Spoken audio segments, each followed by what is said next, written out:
Mann langar ekki að borða þetta. 4 fjölskyldur. Allar kjötætur. Taka smá áskorun. Reyndar ekkert smá. Að gerast vegan í 4 vikur. Best að hugsa bara ekkert það. Til að komast að því hvort kolefnissporið minnkar. Já.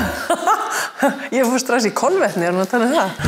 Í hópnum eru sjoppustjóri, bóndadóttir, ástríðu veiðimaður og hugrökkustu bændur Íslandssögunnar. Við borðum ábyggilega kjöt allavega 6 daga vikunar. Í fyrsta þætti, ísskáparnir tæmdir.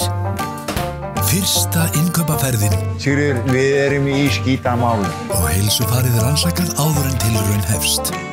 Kjötætur óskast, fyrsti þáttur mánudag á Stöð 2. Smakkast þetta ekki bara í? Nei, látt ekki svo. Það veganbúðin sem færir þér Kjötætur óskast.